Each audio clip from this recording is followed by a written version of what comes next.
Muhai Kamustika, welcome. How are you? This is Bob from Love Beyond the Sea. I'm going to do a live stream tonight, just kind of doing it on the spur of the moment.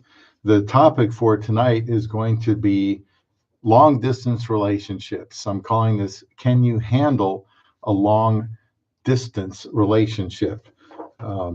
This is something that is becoming more popular in the world, and something I had to consider doing if I was um, ever going to keep my hope alive of finding a wife, which I was able to do. So you're listening to Love Beyond the Sea. This is a pro-marriage biblical channel that help people not give up on trying to find true love.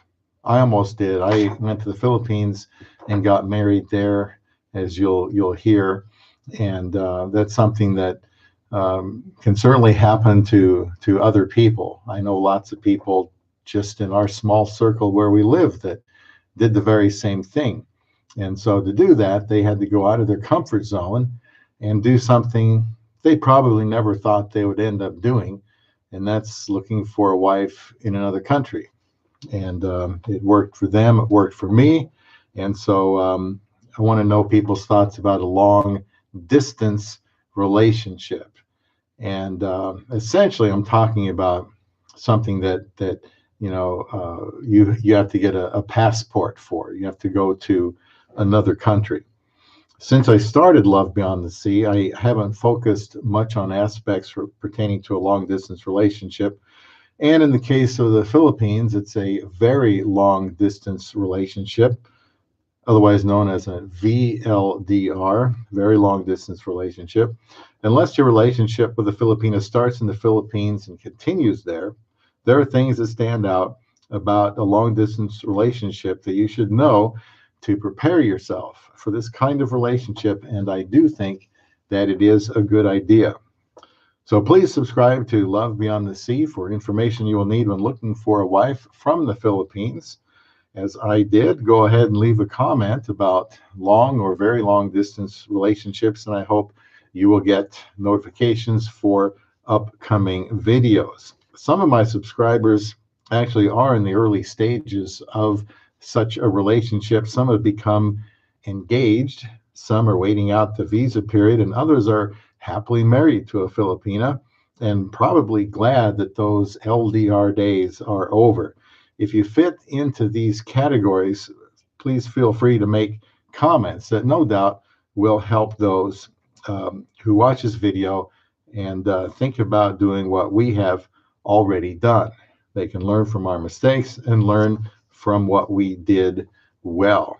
Personally, when I was willing to embark on a long distance relationship in March of 2015, I had no idea what I was doing or what the challenges might be.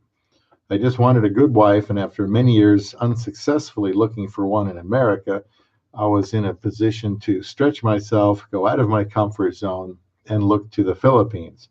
The reason I didn't do it earlier was I just assumed I could find somebody here. Then my 20s turned into my 30s turned into my 40s became my 50s, and at 53, I was about ready to give it all up, throw in the towel, and resign myself to be single, alone, for the rest of my life. Now, I'm going to go over information I got from 3 different websites that I will link in the description box, and I'm going to infuse my own experiences into this, and I might not even agree with some of these points from the article, but if I do, I will disagree respectfully. And I encourage you to look at these articles that I will put in the description box, especially if you are on the cusp of setting sail for the Philippines or any other country for a long distance relationship. Hi, Ken, glad you're here tonight. Yeah, very long road. You look back at something like this and you ask yourself, how did I do it? Well, I'm sure you're glad that those days are over, Ken, and I'm sure you're glad that you didn't give up and you kept swimming against the tide, as it were, and trusting and believing God that somehow, some way, somewhere, there's a woman for you. And I'm very happy for you, Ken, that it that it turned out that way. So we're just going to talk some of the issues, problems not everybody faces in a long distance relationship, but many people do. One of them would be feeling like you've got nothing to talk about. Long distance relationship, feeling like you've got nothing to talk about. You know, it's fun at first to talk about yourself so that you get an idea of who you are talking to and if you might be compatible to marry. But after that hurdle is crossed, then what? Has anybody experienced this? Get off to a good start and then it stalls out. I have some videos I will link for you about communication early on and questions you can ask. And I'm even going to have some later questions you can ask just before you get married, questions you can ask your spouse after you have married them. We don't want to look at that. And that's what this channel is all about. Basically, it's relationship with a Filipina. Now, in our situation, we got married really, really quick. It was still a long distance relationship, even though we got married in only 54 days. I had asked enough questions by the 18th day to feel like I could propose to this woman in Davao City, Philippines. We did talk about our families, our jobs, the usual things, but I believed that since I was on an international dating site, it was called Christian Filipina, that we should talk about marriage, and we did. And that is something I initiated and what I think a woman tends to want. We talked about marriage roles, attitudes, responsibilities, the permanence of marriage, and we agreed on these things.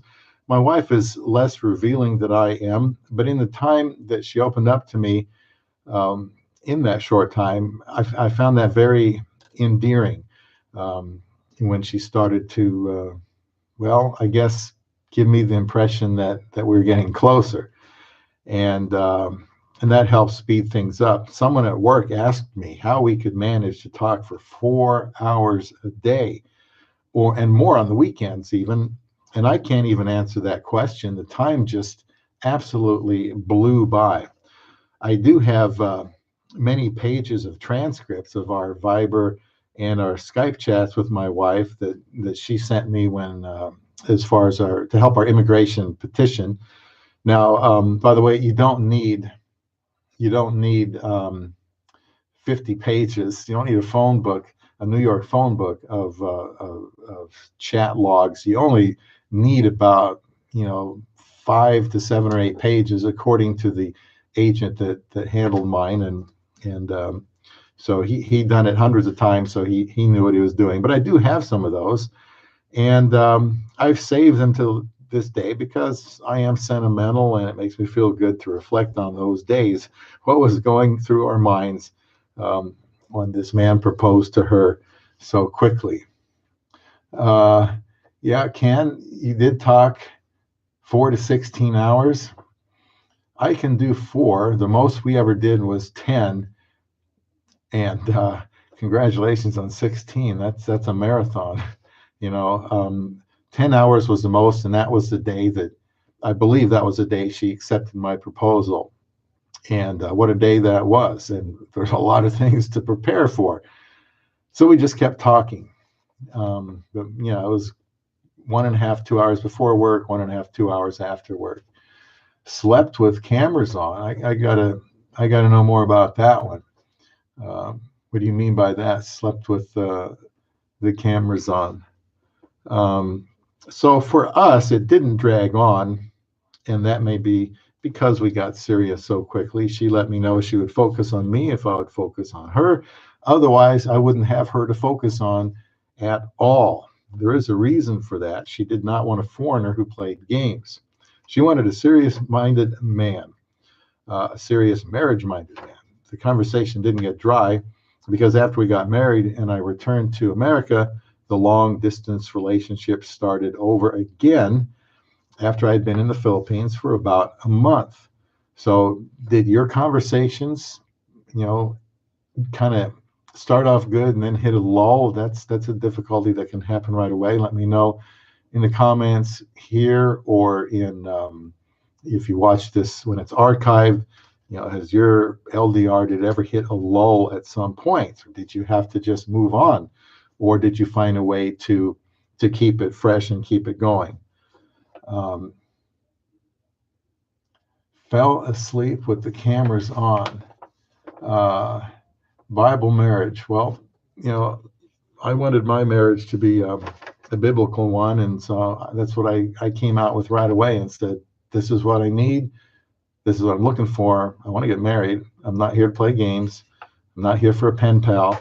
And, you know, that tended to resonate with my wife. So, you know, we got married quickly. So I guess I would recommend that. Not necessarily that people have a very, very fast relationship, but cut to the chase right away, and say what's on your heart, what you're there for. I think the women that are on these Philippine dating sites want to get married, and if you can, I don't think you have to worry about coming on too strong. I didn't put any pressure on my wife, other than to reveal myself and say, hey, this is what I'm here to do. This is what I'm here to look for. I figured this.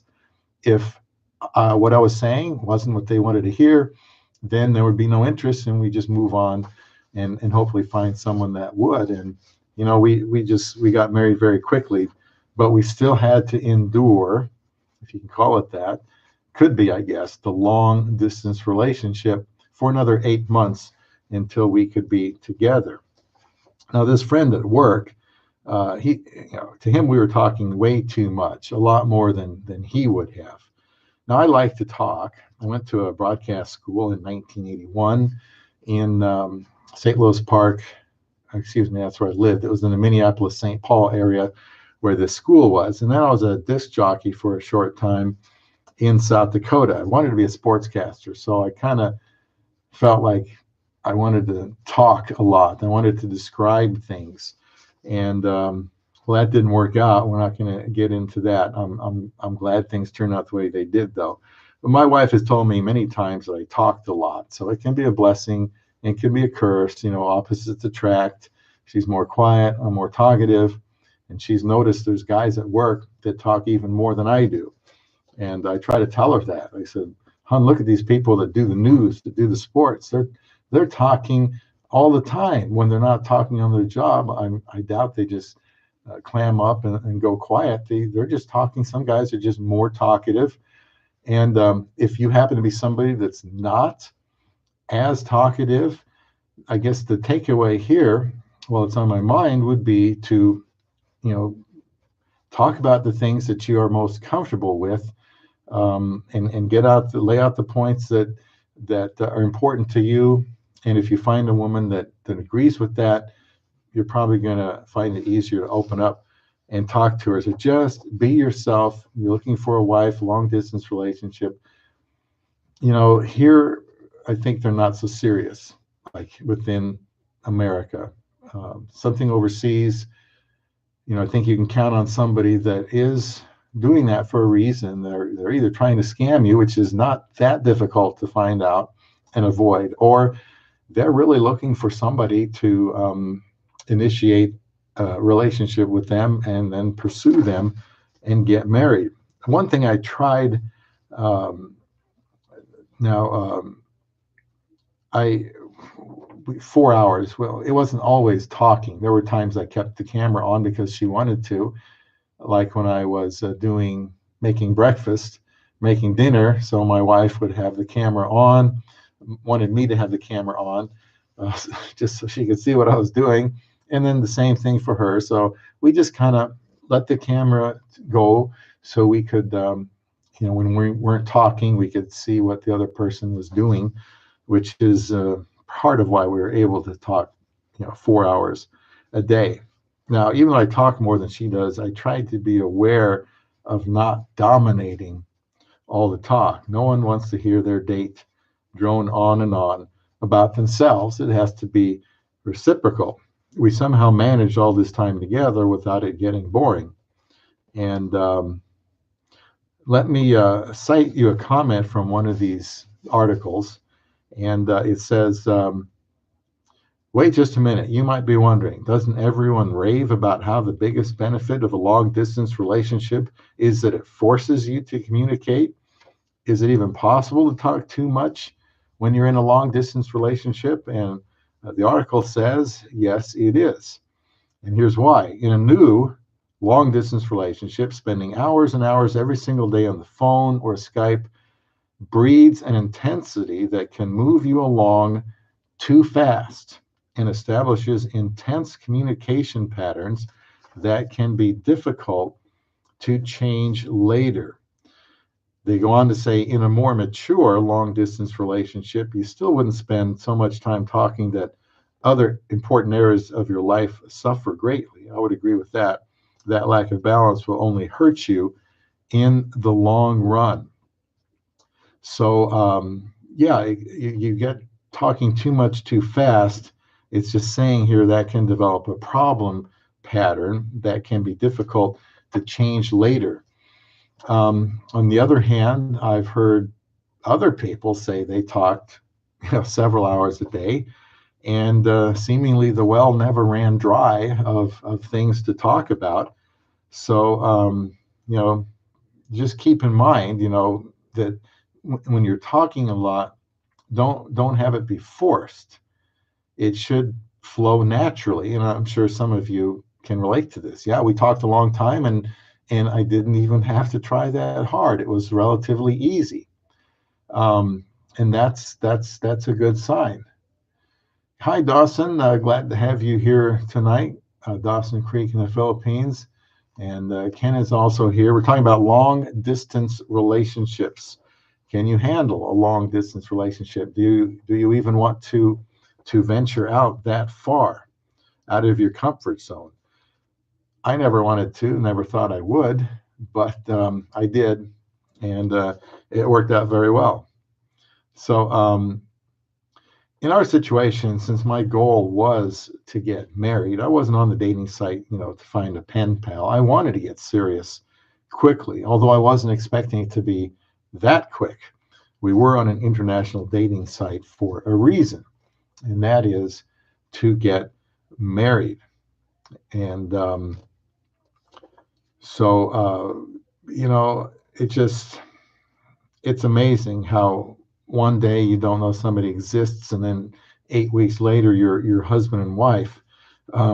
So from the time I winked at her, but we still had to go through the LDR, so I still know what that process is like. I don't know what it's like to have a 3 or 4 year long distance relationship, but if anybody has, please chime in and let me know what issues you may have faced, and what you did to try to overcome those. Yeah, Ken was retired and focused. That helps when you're not working 5 or 6 days a week. Similar minds, similar values. Um, you know, Having things in common is nice. I don't believe you have to have a whole lot of things in common, as I've said in some of my other videos. I think what the important thing is to have the things in common that matter the most. For many people, that's the religious aspect of it. For another, might be willingness to have children. But that's the neat thing about international dating site. Look, there's lots of options. Just say who you are, what you're looking for, what kind of husband you can be, what kind of wife you're looking for, and see what happens. If it doesn't work out, you just move on to the next one. There's almost, it seems like, an endless supply of prospects when you're willing to go overseas. It can be quite overwhelming. And so, we still had to focus on immigration, preparing paperwork, continuing to learn about each other. Absolutely, which we're still doing today after being married, just short of 4 years. So I do agree that it's good to communicate at a pace that feels sustainable and balanced, and that both of them are comfortable with. 3 years, Ken, and then she arrived. And being retired is kind of nice, because that's how you can really focus on it. I actually took 2 days off when I started, and I realized what I was getting myself into, that there were so many women there that wanted to chat and all of that. That I took 2 days off because it was overwhelming. I had to make my lists. I had to keep checking them. New people were signing up every day, and I had to look at their profiles. And so the more time off you have, and by the way, that just to me reminds me that you really, I think, should make this a full, well, not a full-time job, but your top priority. I wouldn't dabble in it. I wouldn't do it as a hobby, doing a long distance relationship. And part of that is searching online. I would make that the biggest priority in your life. That's just the way I would do it. Another thing that happens sometimes with a long distance relationship is needing the other person to respond quickly, needing the other person when you're online to respond to you quickly, especially if you've gotten off to a fast start, talking several hours a day. Um, you might expect them to be at your beck and call all the time, and they might have other men who are pursuing them too. And that could pose a little bit of a problem. So this is something we experienced in our long distance relationship, but it was at some point after we had gotten married. I had gotten accustomed to our constant communication, and that included Viber messages too. And there came a point between our wedding and the time she got her visa where the communication dropped off to what was probably a more normal amount, all things considered. However, I was used to talking to my wife. Maybe I got addicted to it. It's enjoyable, it's pleasurable to just kind of assume that you're going to be talking with this person a lot. And I still wanted to hear from her.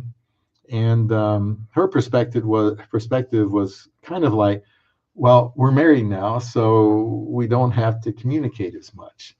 Now, it took me about 2 or 3 weeks before I could kind of understand what she was saying, which is important in a relationship, especially with a Filipina, is trying to understand where she's coming from. She wasn't avoiding me. In her mind, she wasn't avoiding me. She just assumed that, maybe once we were married and I got back to the States, we wouldn't send as many Viber messages. We wouldn't, spend as much time talking. And, she's probably right. But it took me a while to get used to that because, I was just coming back off this high of getting married, and I still wanted to talk to her. But you have to be careful not to put pressure on her, to keep talking, not to put pressure on her to answer the phone every time you call her right away. I can understand if someone were to get a little irritated when the person that they've been communicating with doesn't respond right away, but there could be many legitimate reasons for that. The couple might be moving at different speeds throughout the relationship, and ours was made easier because both of us wanted to get married, and both of us were obviously willing to do it sooner rather than later.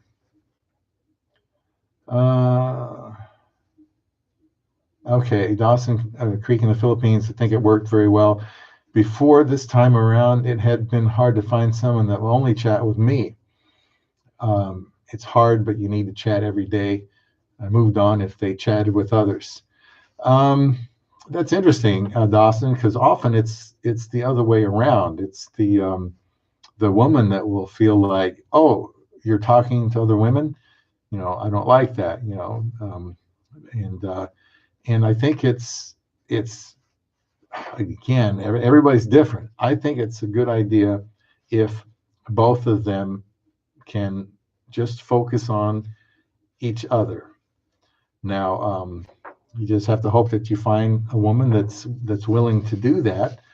And since a lot of foreigners have the reputation with Filipinas as not being ready to dive in and get married, not being as serious as they would like them to be, I think they would normally respond well to someone if you don't do it too early. I wouldn't say on the first or second date. even if it goes well, hey, would you mind not talking to anybody else? I mean, you can do anything you want. You can ask them that, but it might be more prudent to wait a little longer before asking to go steady, as it were. Uh,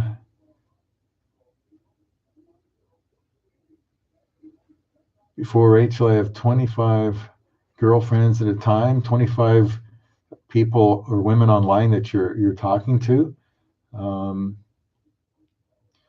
you can easily make a long list. I started out with about, well, realistically, I wanted to get down to 5, and I did talk to, actually, believe it or not, um, about 5 other Filipinas in webcams, and they were all, delightful, most of them, and easy to talk to. And my wife was the only one that, in her situation in life, wanted someone that she could count on would be serious. Otherwise, she would move on and find somebody else, hopefully. Well, I thought about it for a couple of days and said, okay, I can't make up my mind. There's so many options I have. What would it hurt to just focus on this person? So um, I like that attitude, Dawson, and the women should like that.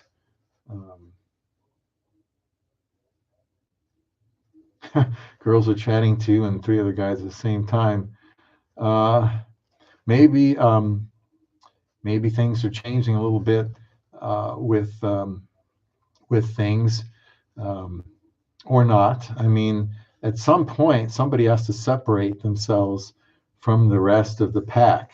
The answer to that might be asking them, hey, I really like you. I think we've got something going here.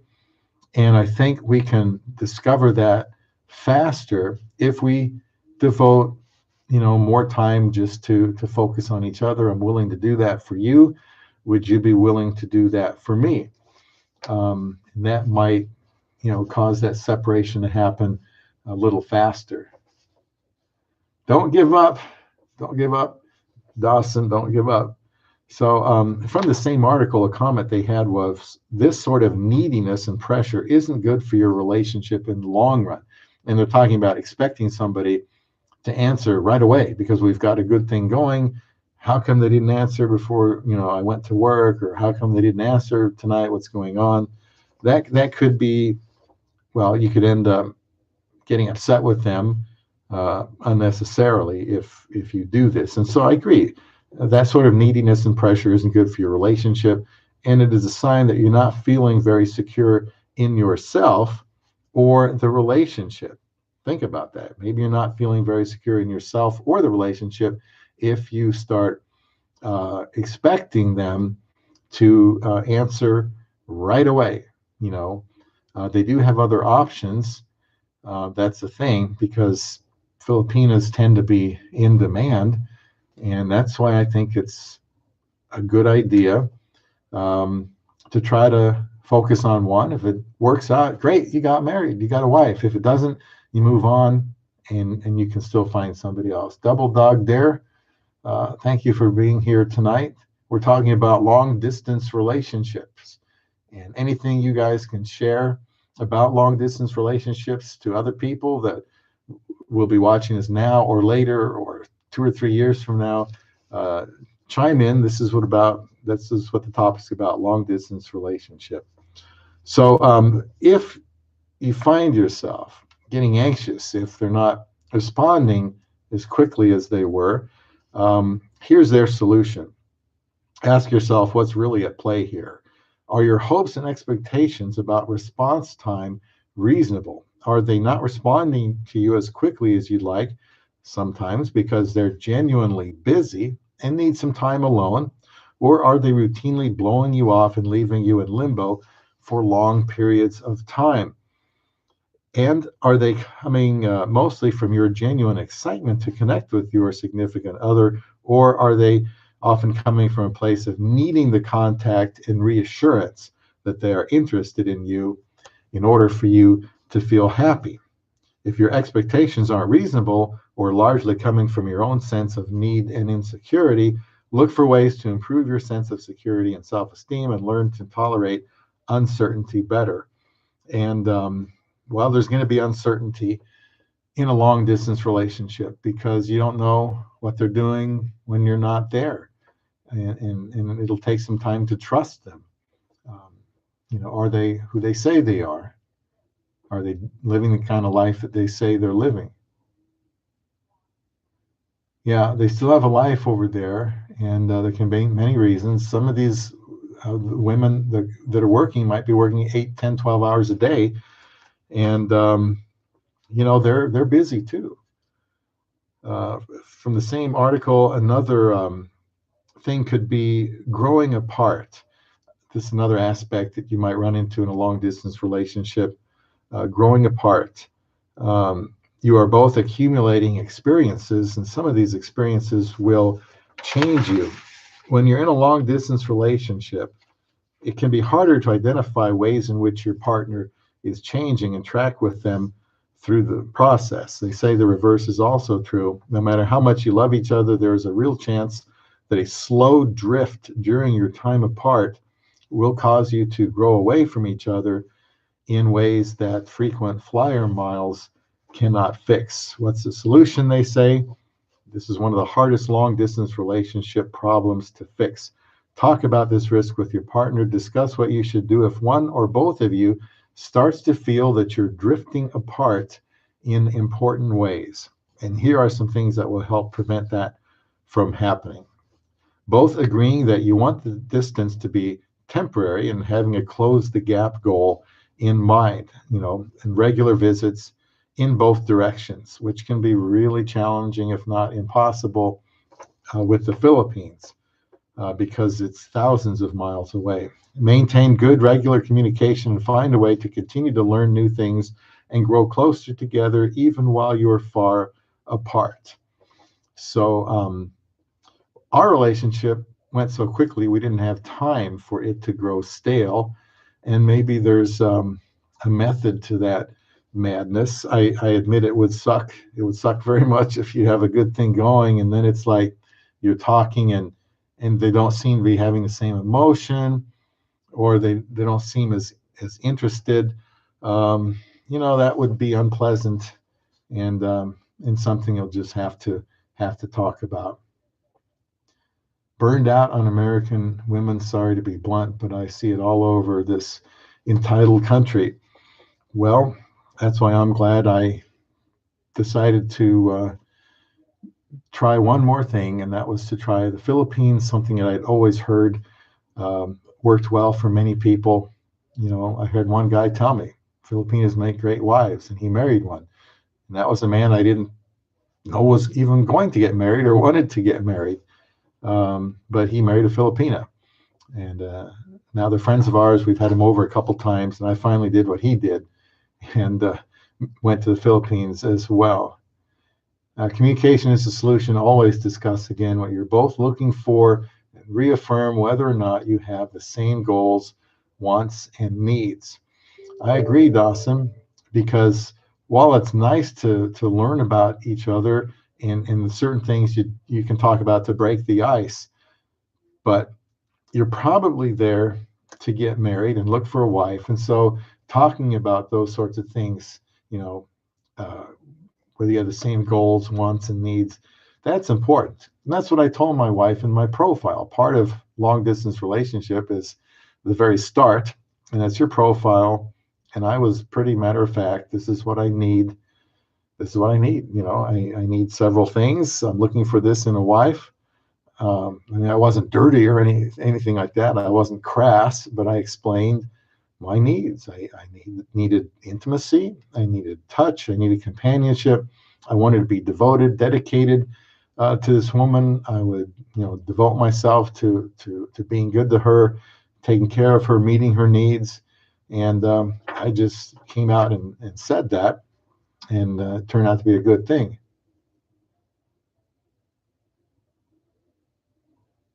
800 United States women moved on. Boy, I had trouble even getting the time of day, Ken. So I didn't get very far, and with my American experiences, yeah, we forget when we're talking to someone, and we fall off track and need to get back to the beginning, which is, why am I doing this? Why am I trying to have a long distance relationship? If it's to find a wife, let them know. A Filipina is more likely than a Western woman to get married quickly, um, especially if you're already there in the Philippines. So, you know, it can happen. That's why I have this channel. I encourage, obviously, a long distance relationship. There are pros and cons to it. If you want to check out some of my other videos, although they're starting to increase in number, and it's hard for me to even realize sometimes where I said certain things. Um, I think you can find somebody faster. You know, you can tell yourself a short distance relationship, somebody that lives in the same city.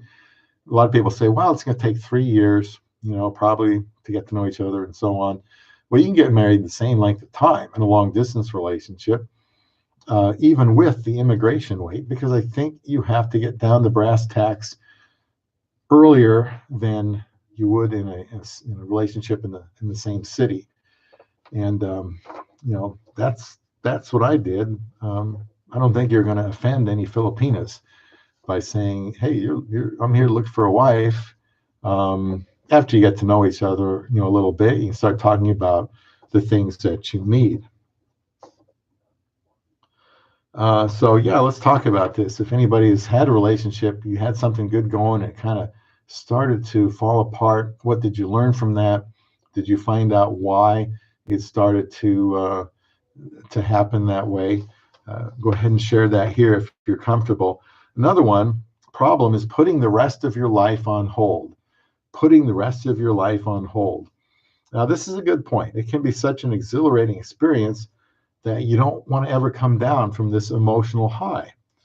But it isn't good for either one to put their life on hold. That could end up backfiring and putting undue pressure on each other, and maybe end up with one person feeling like they are being controlled.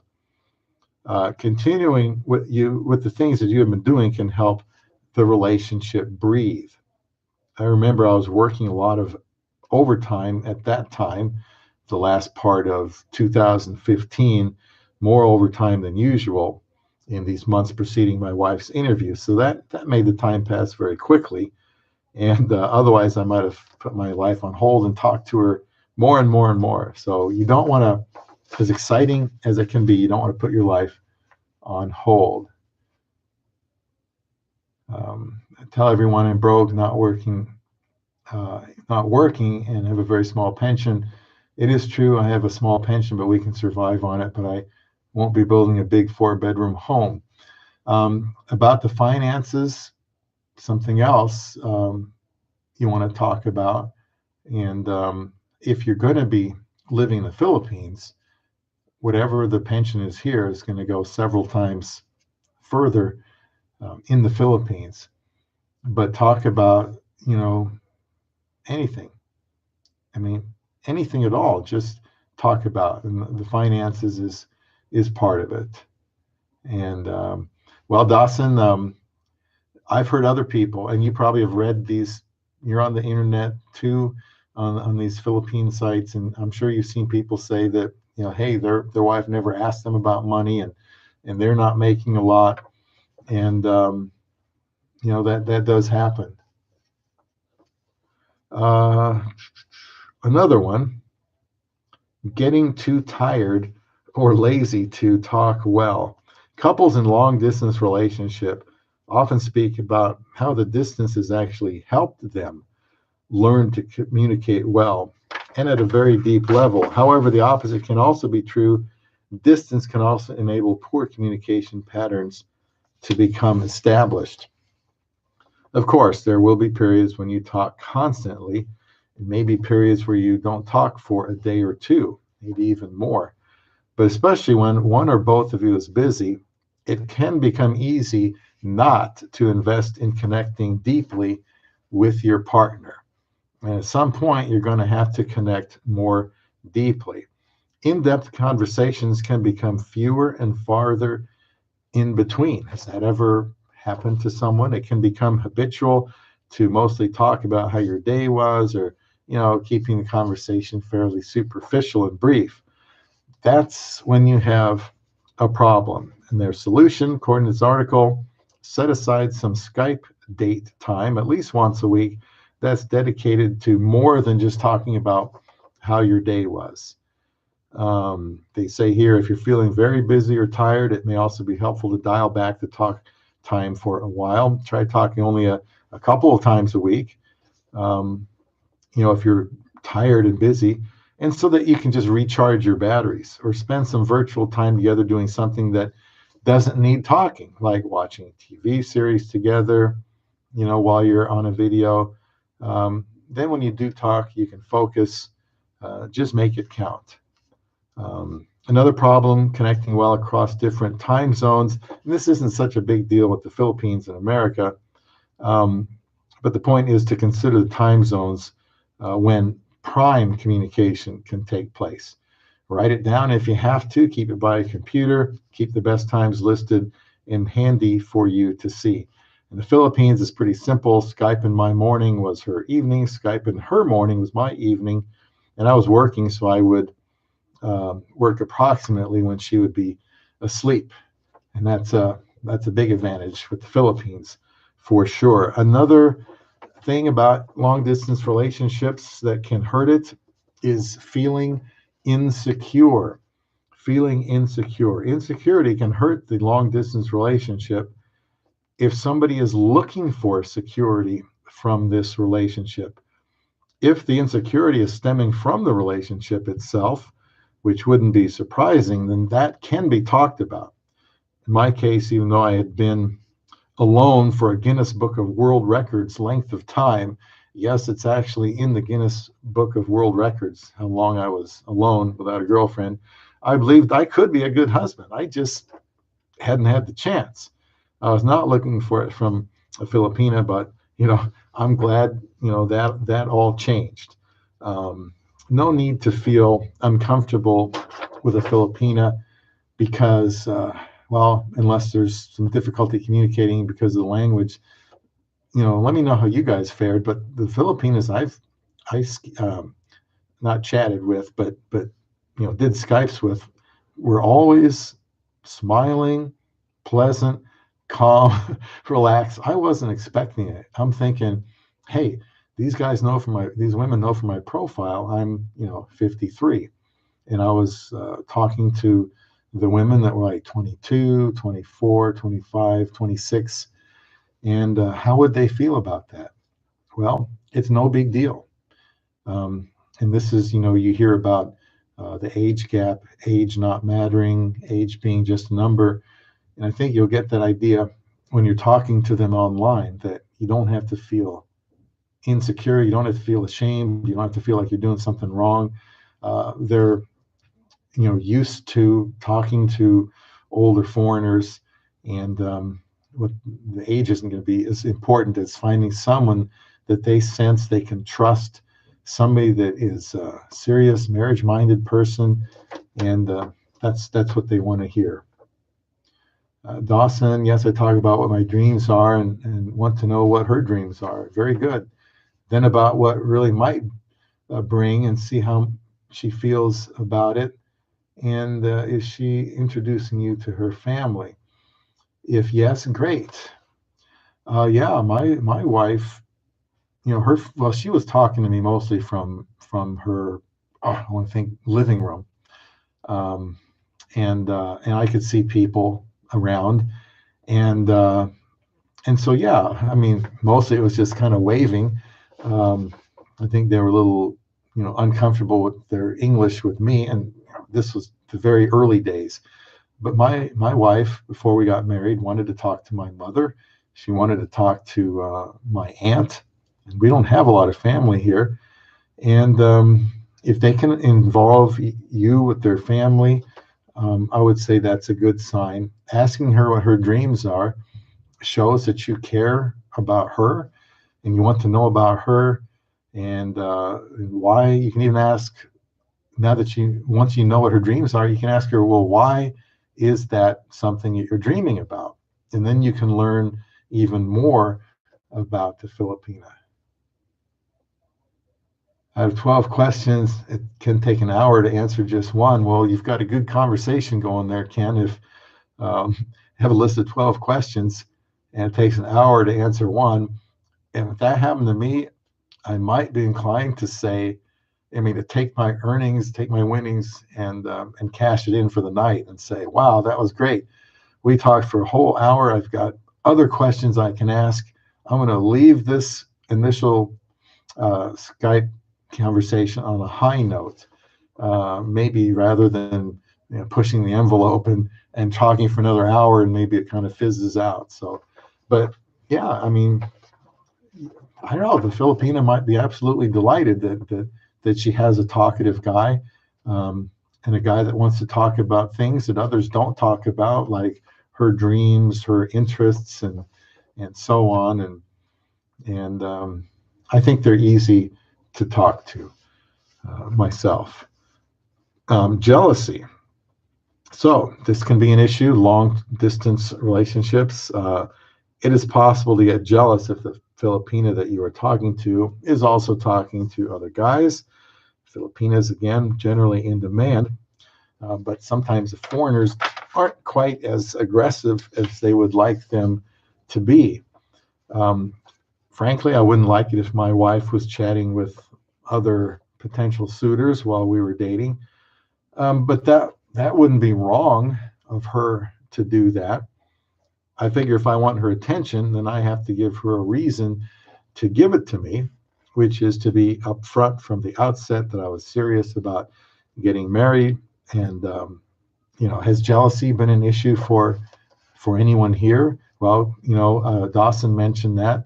We don't like that the Filipina might be talking to other people, of course, but they have a right to do that.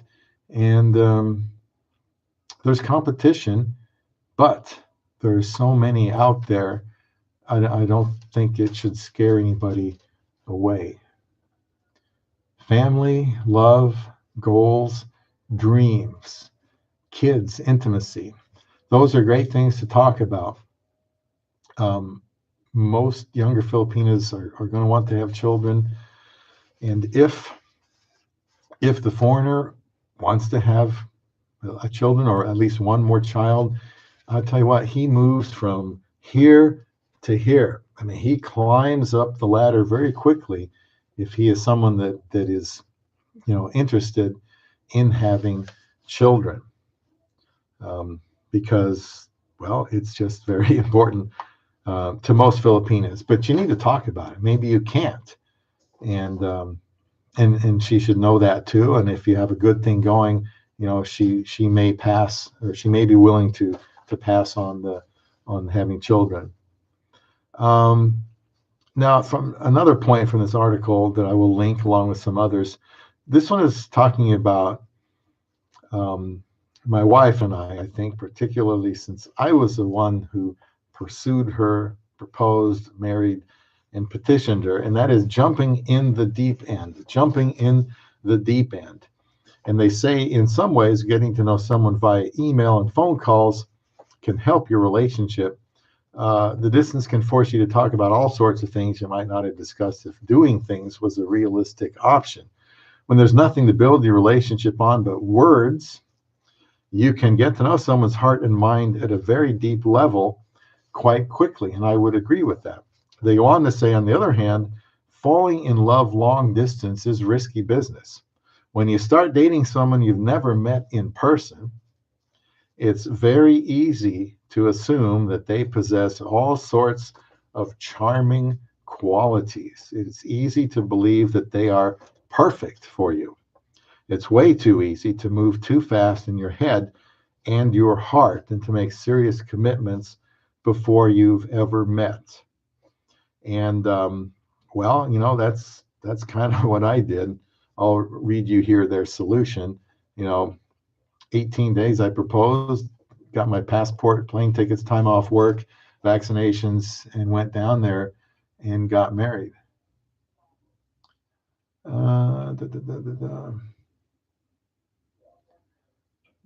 Um, yeah, you must find your match. Ken says, not his match is not everyone's a match. My match wasn't everybody's match. I wasn't going to be a match for everyone. That's why I wanted to come right out and say up front what I was looking for and who I was. And I just figured, if that's going to eliminate people faster, it will also get me to the right person faster. Um, Dawson is what destroyed us, but it was uh, when I was there. Her imagination was so bad to the very extreme it destroyed us. They have not made a move as bad as she was, a movie as bad as she was. Well, there's Jezebel. If they ever made a movie about Jezebel, as somebody told me, there's nothing better than a good woman, and there's nothing worse than a bad one. And that was an elder at church who said that. Jay Bud 5000, you're jumped in there. I appreciate that. I don't see you here. I got the list here. Yeah, there you are. We're talking about long distance relationships here, and there's plenty of room up front here. So if everyone wants to move forward, hopefully we'll have more people come. But I just want people to talk about the long distance relationship thing because I am in favor of it. I did it myself. But you have to be kind of mentally and emotionally prepared for it too. So they're talking about jumping in the deep end, which is exactly what I did. Their solution here, they say, remember that the rules of long distance relationships should be the same as those posted at public pools. Walk, do not run. Walk, do not run, and no diving in head first. My lips are moving slower. More coffee, probably. It says here, take your time getting to know each other. Don't let your head and heart run away with you. Approaching your new relationship in a measured manner may yield benefits for years to come. Well, that's not exactly what we did. I certainly wanted to learn about my wife's heart and mind at a very deep level, and being transparent and talkative helped me in this regard. Others might do perfectly well to go slower, especially if that is their temperament and they have reasons to proceed more cautiously. Perhaps they have already been burned in a previous marriage or previous long distance relationship. And I agree with the author's statement about it being very easy to assume that they possess all sorts of charming qualities. If you are becoming serious, then it may be time to plan a visit to see your long distance relationship target. Does anyone have any thoughts on this? Please share them. Do people think I moved too fast? Ken, I think you moved pretty fast too. You weren't an overnight sensation any more than I was an overnight sensation. We got married fast, but I had like 30 years to prepare for it. Kind of like a rock star or performer, that an overnight sensation, yet he toiled in obscure bands, garage bands, for years before he hit the big time. But he didn't give up. He just plugged away, and that's what I did. Now, yeah, I admit to jumping into the deep end, but it hasn't hurt us. It is possible for two adults from different countries to have certain needs that they don't feel they can have met where they currently reside, and especially in today's internet age, to get married and have a good life together. It does happen quite frequently. I knew that my wife and I would continue to get to know each other for a couple of years after we got married. So I don't subscribe to any hard and fast rules to a long distance relationship. It's like investing. You have to be comfortable with the risk. If you're doing something you can't sleep on it, then it's too risky for you, and you just would have to slow down. I have many videos on having a harmonious relationship, and I'm going to link some of those in the description box. About understanding the culture, you can't think too Western. Remember, her world is not yours. J Bud 5000, absolutely. Um, it is different, and I really appreciate anyone that tries to understand the culture and you know kind of see how she's been living. That's why it's so important to me to go to the Philippines, because you might think you know what it's like. Being there can be a real eye-opening experience. And so, yeah, long distance relationships require logic and common sense. Don't fall in love with being in love. Jay Budd, absolutely. And that maybe can tie into the insecurity part that I talked about earlier. I mean, somebody, if they're insecure, they might get on a long distance relationship and be wowed by how easy it is to get to know somebody, and then fall in love, and they're in love with being in love. Um, and again, when I said right off the bat, hey, I'm looking to be married, I wasn't, and we did it quickly. And if there's anything that can kind of smash those rose-colored glasses, it's getting married, being in that relationship where you're together all the time. The bloom comes off the rose, pretty fast, and you have to expect that. Okay, if you're in love with being in love, then marriage is going to be a black eye probably. So being realistic is really important. If they say hi, they say what's up or call me honey in the first 5 minutes. Have to talk normal, and rap music talk. Yeah, instant block. Yeah, if you get the feeling that maybe they're too casual, um, then by all means you can move on. There are women here in America, quite a few I've seen that call guys honey. They call me honey. You go pay for your gas. That'll be $20, honey, or something like that. And then they'll say it to the next person that walks in. So it's not just me.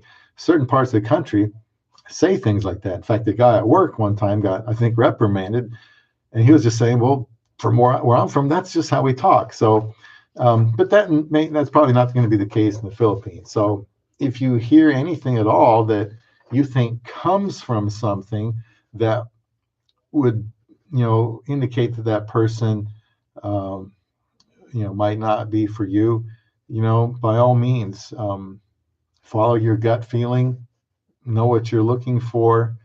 I mean, don't be too picky, but if it's something that really bothers you, um, then you have the right to move on.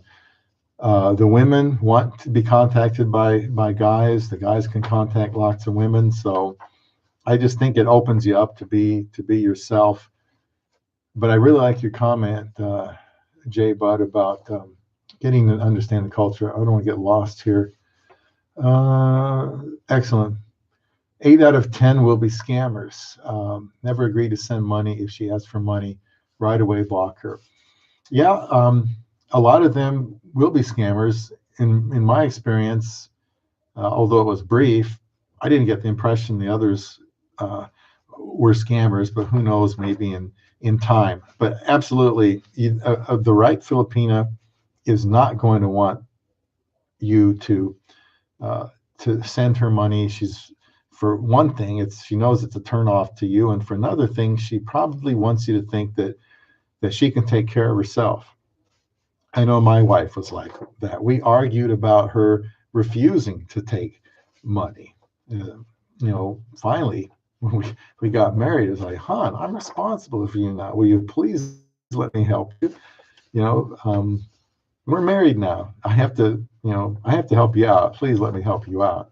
So, yeah, definitely, you don't have to send money, because once you do, it's going to feel good, and then you're going to be more likely to do it again, and she knows that, and then she's going to be able to ask you for more, and you'll probably want to oblige her, and then you get hooked. So, not a good idea. Yeah, good Filipino will warn you about scammers. Um, you know, they know. They know. They're. I suppose you could get strung along for a long time. That would be a very, you know, a more elaborate scam. Usually, this happens sooner than later. Um, but it's, yeah, my wife wasn't asking for money. Others have said the same thing. It does happen. It's just not us. If you love yourself, you can love others. You sought a good soul, good pure heart, similar to yours. Well, yeah, you talk about those things. What indicates to you that somebody has a good heart, a good soul? Um, you talk about things. This is, I guess that's just my personality, though. I'm open, I'm transparent. It was easy for me online because we'll just get right down to business. And other people are not going to be quite that comfortable with that, and they don't have to be. Don't have to be. Then you just slowly unroll the things that are important to you, and don't go faster than you're capable. I mean, you're the one that controls the pace of the online relationship, and if you're getting any kind of pressure from them, you know you're probably going to move on. But you're the one that you're in the driver's seat as the foreigner. Um, the culture is certainly different. If you can visit the Philippines, and then when she asks for money later, you'll know exactly why. Uh, Adam Theory, thanks for joining us. Adam, where are we? I don't. Okay, okay. I haven't talked to a woman on Christian Filipina for 5 months. Planning to go over there in 3 months or so to visit her. Any tips? I've never traveled out of the United States before. I hadn't either, Adam. And I met my wife on Christian Filipina. You need a passport. I mean, look, I was so naive. I didn't even know about that. Never thought I'd ever need one. So if you don't have a passport, you have to get one. Sometimes, depending on where you live, they'll have a passport weekend where they just open up a Saturday and everybody shows up and but whatever it is, there's some place you have to stop and get your passport. If you don't have one already, you're gonna have to get some immunizations. Call your local pharmacy. Walgreens for us is the one that my wife and I get our immunizations. Hepatitis A, that's an injection. I think it might be good for a lifetime. I think the typhoid is the one that's only good for a couple of years. But they'll go by what the Centers for Disease Control recommend for that part of the world. And then, probably not going to be covered by insurance, but you want to get your vaccinations, your passport, be acquainted with how it works in the airports if you can. I had never done that, checking in. They said, you got to check in. Okay, here I am. I landed in Los Angeles and there was nobody there. Well, it took me a while just to find it because I didn't know how to get through the airport. And I checked in. That means before 24 hours, about 24 hours before your flight leaves, you can go online and check in. Somehow that makes everything easier. But I made the flight, but I might have held them up too because they had boarded and I had just got there. So be familiar. If you get your tickets from a travel agent, ask her every question you possibly can. Write down on your itinerary, like I do. Okay, I go to this stop, then what do I do next? When do I go through customs? How far do the luggage get checked through? Where do I have to pick it up? Know as much as you can, and make sure if you go to a travel agent, they'll make sure you have enough time for the critical things like going through customs. That's going to take more time. You don't want to land somewhere and leave yourself an hour to go through customs because you're gonna miss your flight. Those are some logistical things of flying. You've never, been in the Philippines or out of the country. Never traveled out of the United States. Yeah, vaccinations, passport. Find out from her the best way for you to get there. My wife was about an hour from the airport in Davao, so I didn't have to take a ferry or anything to get there. Just make sure you can chart the right course. Ask her for her help to meet you there, so you don't get lost, or so you don't get mugged, or you don't get taken advantage of. Um, that's what my wife did. She didn't want me to just show up there and be by myself. So she was there. She took good care of me. Anybody else that can help with suggestions on first time leaving the country, go to the Philippines, just chime in here with that. Be ready for a shock. Adam, they got some beautiful, beautiful malls out there, and a lot of poverty too. And I kind of appreciate it the more I go, because that's, you get a picture of where your wife grew up, how strong she had to be, how resilient she probably had to be to live there. And we plan on moving there ourselves when we retire. But definitely going there is a good thing. And on Christian Filipina, I think they have less scammers there. I think they probably have more in place to catch them. But look, the scammers are everywhere. They're very good. They take notes. But the main thing it's going to come down to, don't part with your money until you've met them, or you're real serious about them.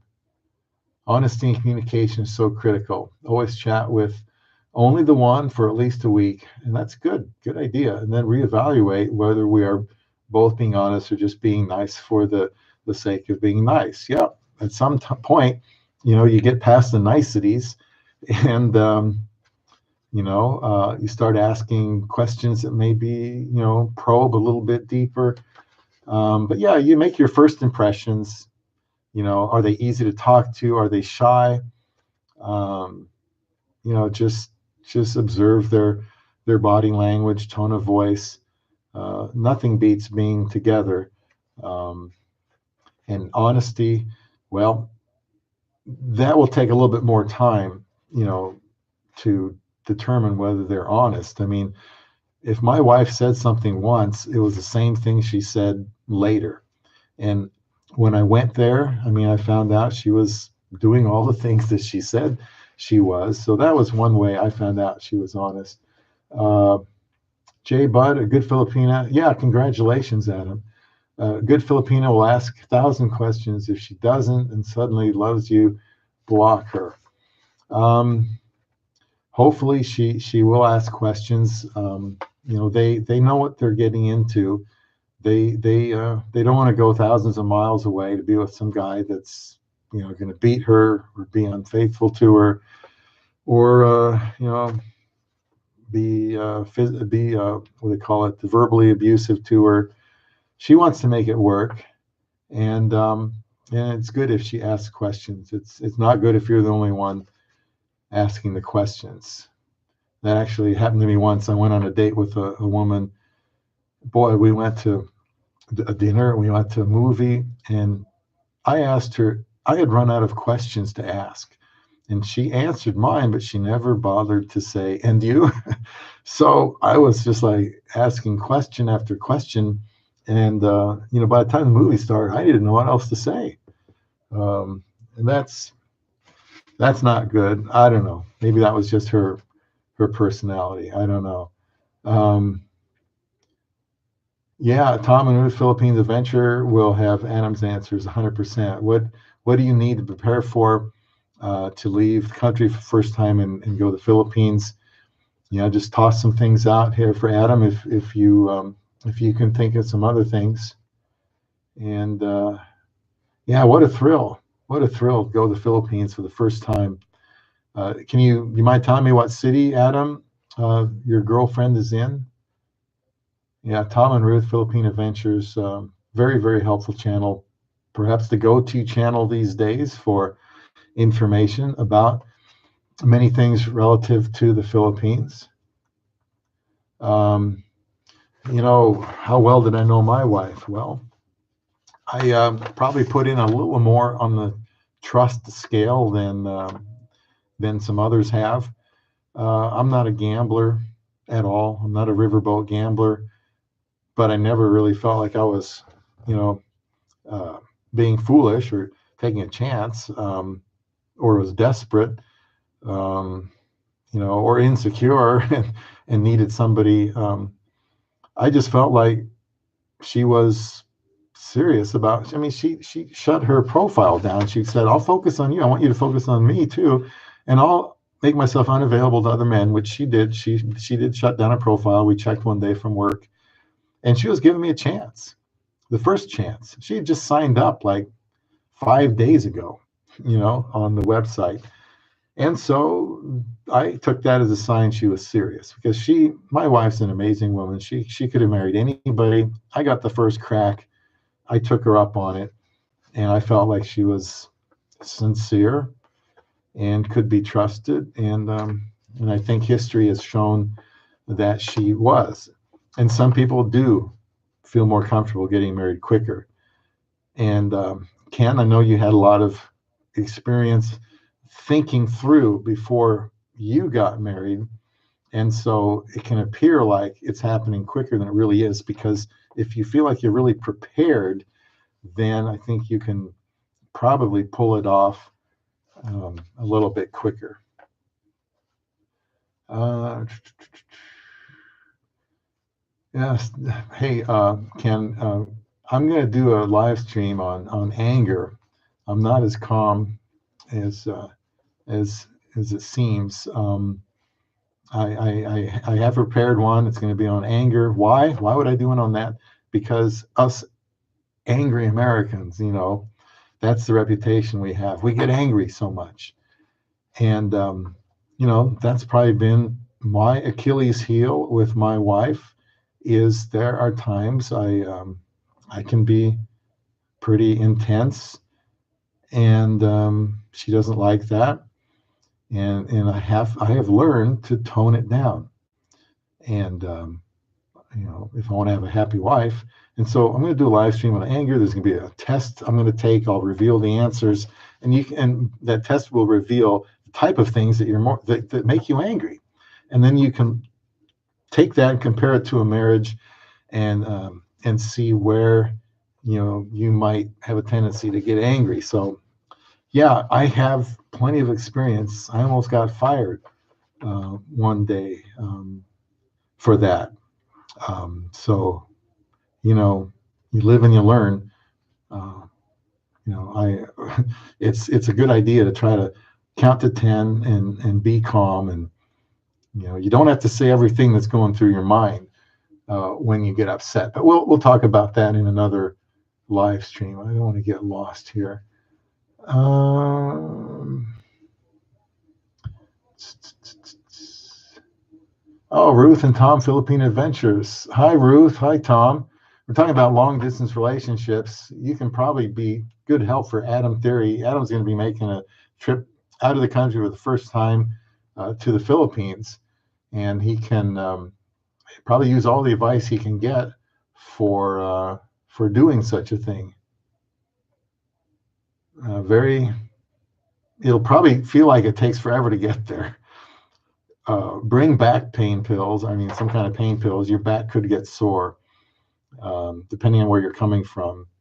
It could take a day and a half to get there, and have some long flights and long layovers. Just a lot of sitting. Trying to keep up here. I don't usually have this many to sort through, but this is a good thing. I appreciate everybody being here. Making friends with older Filipinas, especially OFWs, overseas Filipino workers, I think. Tell them about your girl, leave nothing out. They're great coaches and will tell you if you're making a mistake. JBud 5000. Yeah, if you can get advice from an older Filipina, she's got nothing to lose. The more advice you can get, the better, especially somebody that is there. They know the lay of the land, and I don't think there's any reason for them to be dishonest with you. That's actually a very smart thing to do. If you know some older Filipinas, Let them know about your relationship. If you want them to help you, you're going to have to let them in on a few things, and they'll probably be honored to give you some very good advice. Yeah, if they say your girl is a game player, believe them, because they would know. And if she knows you're not, looking to date her, I think she can be impartial with you. Da, da, da, da, da. Vaccinations, yeah. Well, I mean, you might not have any trouble, but you might have trouble. The typhoid is important. Hep A, that might last a lifetime. You just have to check with the pharmacy, and not all pharmacies do that. Yeah, hepatitis C typhoid. Is that what you mean? I thought there was only A and B. My wife actually, her female doctor gave her an A and B. We had to get the typhoid from Walgreens. Tetanus, yeah, especially if you don't know you've had it, or you know you've had it only a long time ago. Malaria, okay, yeah, malaria. That's the one you start taking a period of time before you go, and I believe those are pills, malaria pills. Definitely, you want to have that, and pain pills too, because there's nothing worse than being in pain and knowing you're going to be sitting there. It makes that long flight even longer. Dawson, one thing I discovered the first time was I stayed in air conditioned rooms too much. I agree. I never enjoyed the Philippines till last week because it took too long to get acclimated. Well, yeah, that can keep you in your room by yourself a lot because it's so comforting. You can also get sick because you run the air conditioning so long. I had the worst sore throat I've ever had in my life the last time we were there in June and July. I spent a lot of time in the air conditioning, and that can be good or bad. After 18 days, I stopped sweating. Well, that's good. I don't think I ever stopped sweating in the Philippines. Um, Nothing you can do to prepare for that. Our summers can get really bad. My wife thinks the summers in Nebraska are worse than the summers in the Philippines. It must be a different type of heat. I don't agree with her on that. But then, we're used to different types of heat. Bacolod, or how do you pronounce that? Bacolod. Uh, is that the place that's a little bit cooler than some of the others? Dawson, now it takes you a week because you leave the aircon off and just use the fan. That's acclimating. Then I have three times the fun because I'm acclimated much sooner. I need to do that. Tough it out will be much more enjoyable. Well, you can also take 3 or 4 showers a day. Make sure you prepare that you're going to drink water like it's going out of style. Oh, of course, Adam, bottled water only. Do not even use ice cubes unless you know it's from purified water, because you can really get sick. I wouldn't necessarily eat any street food either, especially if it's meat and it's been out a while. But drink tons of water, tons of water. The heat is going to be an issue. Not sure what you can do about that.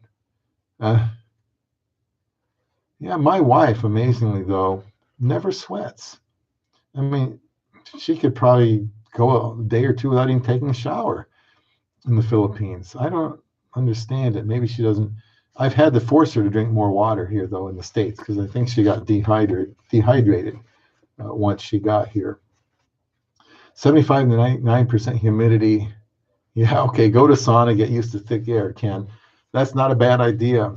I used to do that when I would go to the gym and they had a sauna. Boy, that can make you lightheaded in a hurry. Um, yeah, that's one way to build your system up for that humidity. Yeah, you sweat and all that. That's just the way it's going to be. I was very uncomfortable with that. Change my clothes a few times a day, lots of showers. It's hot. Uh, yeah, you can lose a lot of weight there with that heat. I would like to lose some. I would like to look forward to doing that when we retire there, and that's losing some weight. Probably won't eat as much either.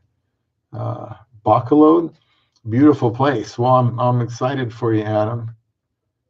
New phones, okay. Need loads, medical emergency, school tuition, all scams. A good Filipino won't drop this on you.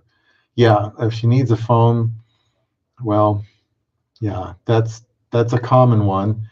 And you think to yourself, well, how can I communicate with her without a phone? But it's the same thing as asking for money. It's asking for a phone. Probably best just to pass on that. Medical emergencies happen. You can always say, well, you got to show me the receipt or some kind of proof. And sometimes people do that and they don't hear from them again because it was a scam rather. Yeah, baby needs milk, all kinds of things. You can still find someone that won't ask you, if you're a little bit more patient, won't ask you for money. Some of them have pride, integrity, character, and they want to take care of themselves. Like my wife said, "Oh, don't worry about me. I have enough food to eat for the day."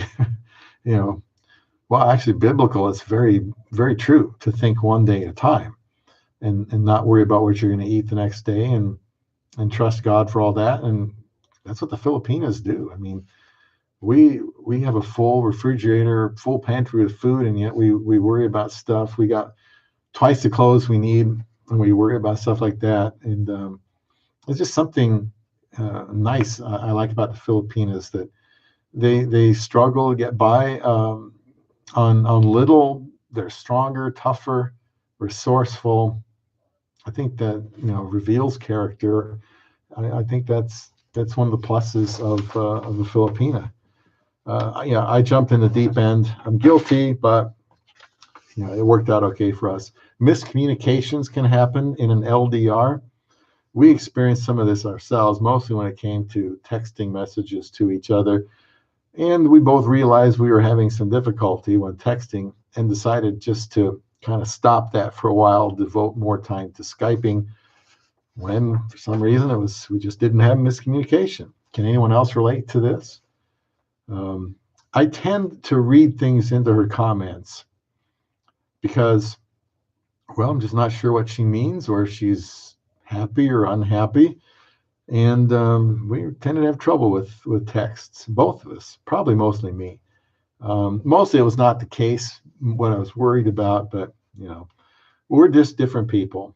I tend to want things done quickly and accurately. My wife is more relaxed, and that can come out in our conversation. Since we've been together in marriage, we're learning more about each other. And sometimes we learn that I'm a slow learner. I've learned to stay calm and not overreact if I don't hear from her. One time her phone had died, and I was wondering why she didn't call me. She didn't think she needed to call me. But sometimes in the Philippines, they might run out of a load, and so maybe they just expect you to know that well, we don't always have a load. We always have availability of phone and internet, but it's not like that in the Philippines. So that sometimes we had some trouble. I don't know why it was. I would read her text and just think she was upset with me. Yeah, be prepared for the heat. Well, don't turn it off, though. Don't let it be a turn off if you really don't like the heat, because you're not going there for the heat. You're going there for the woman. And I certainly hope that works out for you. I really do. I have love beyond the sea because I want people to find love beyond the sea. They may not be able to find it anywhere else. And, you may have to step out of your comfort zone and try the Philippines. But be careful. Yuri Bruce got crucified for telling the truth. Filipina who told the truth. She was right. Yeah, I know. You could probably find that. She was. You talking about like with scammers? My wife, of course, she doesn't have a YouTube channel, but she tells me how things are. She can be a wealth of information. That's why I'd like her to be able to have a bigger role in the future here on Love Beyond the Sea. She doesn't mince words, whether she's talking about Filipinas or Filipinos. She can be pretty direct on that. Sometimes it kind of surprises me. Myris is an honest Filipina also, yeah. Oh, Philippine simulator sauna joke. That's a good idea, though. I like it. Well, there are women on YouTube. I don't know who they are, but Yuri of Yuri and Bruce channel. You can search her videos and find some straight talk about that. And there's some others. I think Myra, was there somebody named Myra that people like to talk to about information from a Filipina about the Philippines? Yeah, you got to bless. Take parents' hand, touch to your forehead. Oh, say bless. Okay, this is for Adam. They're older than you, so they're an elder. So you take their hand and you gotta put it up against your forehead. The children will probably do that to you. I don't know, you'll probably be shaking, your knees will be rattling and everything because it seems so uncomfortable. But sometimes you just have to do things, and that's just the custom of that the younger people do for the elders. It's a show of respect, and uncomfortable for us Westerners, but they would see it as a sign of respect. Yes, I always seem to get. I can't use the cam because I need a phone. Yeah, and that's something that probably would recognize as a scam. Long distance relationships. Well, a lot of people are doing this now. There's something called stonewalling. This is another thing from the article, stonewalling. People sometimes, this is from the article, email the author about their long distance relationship and say something like this. My boyfriend, girlfriend, significant other hasn't answered my calls or texts for 3 days now. I don't know what I did wrong. What should I do? They say that, my friends, is called stonewalling. It is using silence as a weapon or an escape. It is controlling the situation by simply refusing to engage. Distance makes this particularly easy to do, and it can drive your long-distance partner crazy with frustration, second-guessing, and self-doubt. Has anyone been stonewalled? They recommend here, if you catch yourself stonewalling, ask yourself why. Are you trying to punish or hurt the other person? Are you mostly taking what looks like the easy way out by avoiding complicated emotions or discussions? You have to be able to go the distance and not be uncomfortable with certain questions. If you're on there to get married, and I say, look, I know we're getting a little deeper here. I'm getting a little uncomfortable with some of these things. I hope you can understand. But don't just cut them off. Always keep the lines of communication open. And they just say, don't stonewall. It's not a fair or respectful way to treat someone that you claim to love. If you need some time to yourself, at least be upfront and explain what's going on for you before you go silent. And it says here, if you're on the receiving end of stonewalling, don't let it slide. When your partner does get back in touch, let them know how hurt and frustrated it made you feel to get the silent treatment. Tell them how you wish they had dealt with the situation instead of disengaging. It's kind of like Tampo in a way. They call it stonewalling. Yeah, different living conditions. Prepare your mind for that. 2011, it got me and changed my heart for life. Never saw those conditions before. Ken, that's what my thought was. I had a profound respect for my wife when I went to the Philippines, because there's what's considered poor where I live, and there are poor parts of town, no doubt about it. Scary parts of town that you don't go to after dark. Nothing here compares to some of the conditions I saw in the Philippines. And I guess that's going to turn you off, or it's going to melt your heart. But um, that's why it's so important. Your view or perspective, opinion of the Philippines is going to be different. Once you get off the plane, you land there, it's going to smell different, it's going to look different, it's going to sound different. Um, maybe if you go to a place that's really crowded, that'll be a turn off too. It will be a good experience. It will be a good experience. Definitely, Ken. Great idea. Prepare your mind for different living conditions. Um, and she may not even be ashamed of those conditions. That's home to her. And, she loves the Philippines in all likelihood. And you certainly don't want to say anything like, well, my wife doesn't even like me referring to the Philippines as a third world country. And I don't say that disparagingly, but that's the way she takes it. And that's the way other Filipinos probably take it too. Don't give her the impression, you're the big shot from America or somewhere in Europe or wherever. Um, no reason to point out the poverty there. Um, you know, don't make her feel worse about it or anything like that. Just be prepared. It is different. Yeah, don't pretend to be wealthy and successful if you're not. Absolutely, Jay Bud. 5,000. That's why I say early on, be yourself. Be yourself. You don't want to act like somebody you're not, or pretend you have income you don't, or a lifestyle you don't, because don't you want them to accept you for the person you are? I would think so. John 14:6. Thanks for joining us. You still probably are in the Philippines. 10:32. I got my time right now. 10:30 in the morning in the Philippines. Yeah, Adam is going to be going to the Philippines. Michael is there right now. Adam was looking for tips on leaving the country for the first time, going to the Philippines, trying to give him some help with that.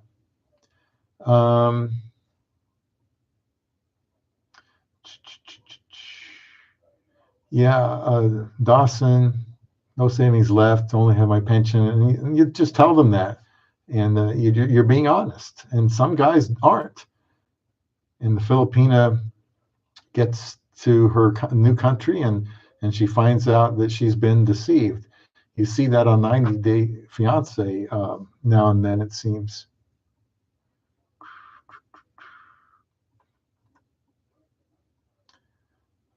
General Santos City for Michael. Yeah, Adam's coming to the Philippines soon. That is awesome. Ken just told them, be prepared for the different living conditions. I was shocked. I mean, all I cared about was going to meet my wife. I didn't even know where the Philippines was. I couldn't have found it on a map. I didn't know how far away it was. I just know that's where she lived. And when I got there, I was like, boom, wow. But I embrace that because that's where she's from. Another thing that can happen here in a long distance relationship is becoming possessive. Becoming possessive. In our case, we were exclusive early on, so there was no need to be possessive, and we got married quickly, so the same thing. When a man has found what he thinks may be his dream Filipina, he has to be careful not to become possessive. Until he has proposed to her, anyone else can step into the picture. And I've always had the attitude that until someone actually marries someone, they are fair game. And if I don't like it, I should marry them.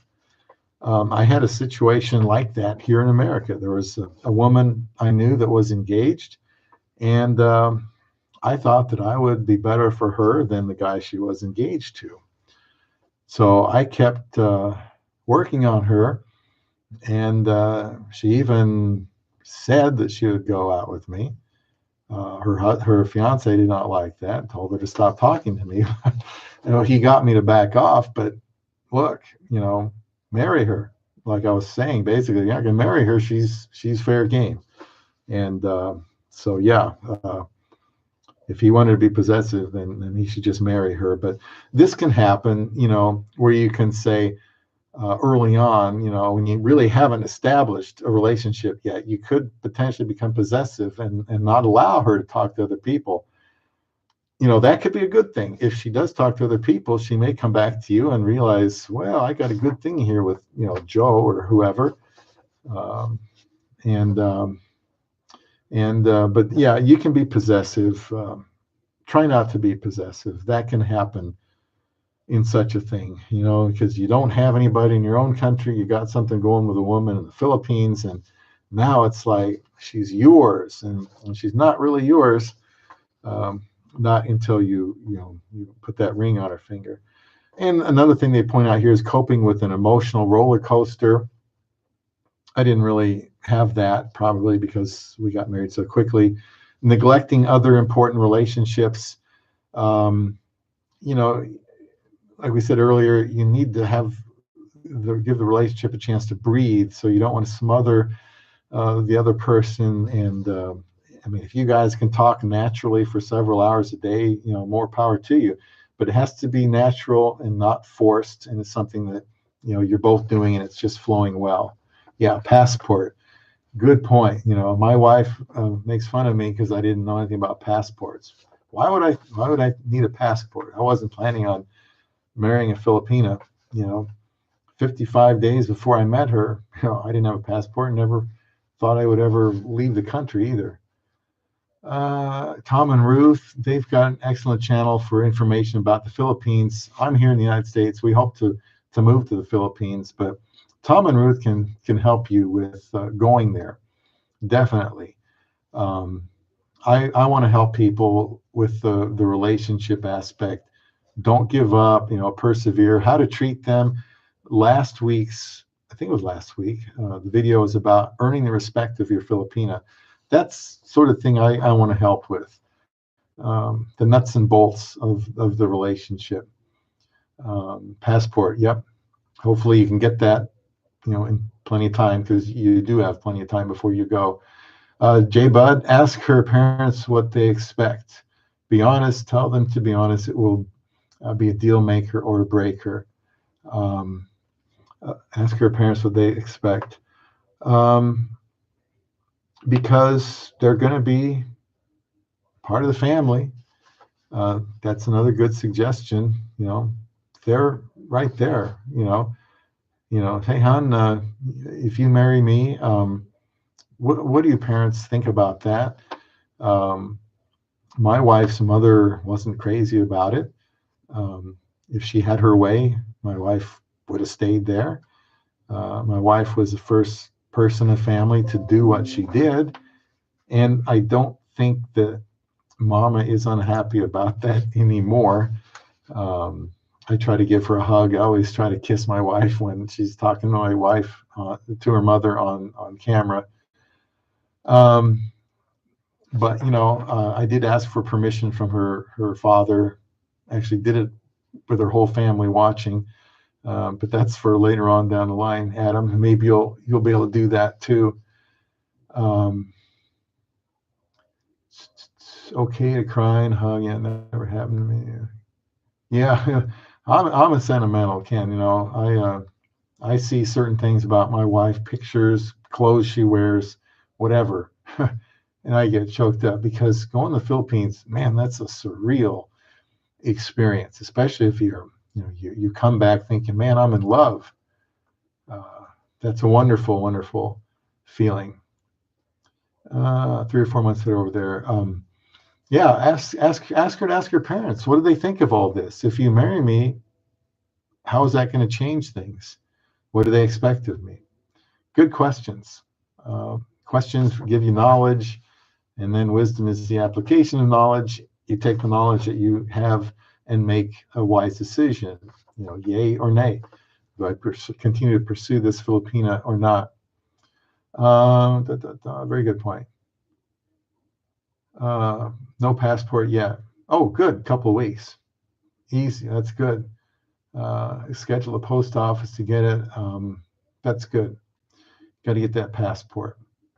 Plan ahead. Yeah, you got to get your flights. If you haven't got your flights, we're going in mid-December, and just Wednesday we're going to go get our tickets for that. It's not going to save us any money. My wife was just there in January, and we'd be paying about the same price. So sometimes you win, sometimes you lose with airline tickets. Plan ahead. Minneapolis, we may be going through Minneapolis again. I'm not sure. It depends where we depart from. Bring US dollars in cash. You get the best exchange rate that way. See, that's good, Michael. My wife handled all that stuff. Well, when I went there, I don't know how much money I had, probably, I don't know, a couple thousand. I'm not sure. I was going to be there for a month. 52 pesos per dollar yesterday. That seems to be where it's been hanging around. They have pesos there, so you'll have to exchange your bills for pesos. I wonder if I even knew that. I don't know. I didn't know anything when that guy going there. Oh, brother. Yeah. Airport taxi scammer. Yeah. 25 pesos they may ask you for when it should only be 300 or 500. That's one of the reasons my wife wanted to be there, so I didn't get ripped off. And the taxi drivers will come up to you and in droves and may very well charge you a lot more than they should. My wife got into an argument with the taxi driver. I barely said hello to her. Hi, we finally meet. And we're in a taxi and they're going nose to nose because he's going to charge like $30 or something outrageous because I was a foreigner. Don't take much for clothes. Yeah. $20 you can get 3 t-shirts, 3 pairs of short pants, pockets, just packed very light. Anything you need is so cheap there. And while we're talking about clothes, people asked me when they saw my wedding pictures when I was out there, why I was wearing a beanie, why I was wearing long sleeve shirts. Well, you do that so you don't burn to a crisp. I know it's hot, but you got to have something over your head. And the people that drive those scooters, they got long sleeves on. You'd think they'd be sweating to death, but I don't know. Maybe they do, and then they stay cooler while they're driving. But yeah, I've been burned there, and that's something. T-shirts, yeah, but they're, I don't know. Maybe I burn easier, but I think there were times I had long sleeve shirts on just to protect myself. Yeah, how to get pesos. If you buy shoes there, I bought my shoes there. I got size 12. We were able to find most of my clothes there. I was going for a wedding. The barong was, I think, a bit of a challenge for us. Tom and Ruth. Hi, Tom. Hello. How are you? We're doing well here tonight. We're talking about long distance relationships. Adam here has been in one long enough to decide he wants to go to the Philippines, and we're trying to help him out with some things that he might overlook if he's since he's never been there before. His mind's probably on love and being in a foreign place, and there's some logistical things that he needs to be aware of. Yeah, Tom and Ruth, just click on their channel there, that icon, and he's got, I don't know, I've stopped counting the videos, lots of subscribers, lots of videos, very practical information. I said last time, Tom and Ruth, Philippine Adventures may be the go-to channel now. A very likable, down-to-earth host of that channel with his wife, and they'll be very helpful and do anything he can to answer your questions. I am confident of that. 6'5", wow.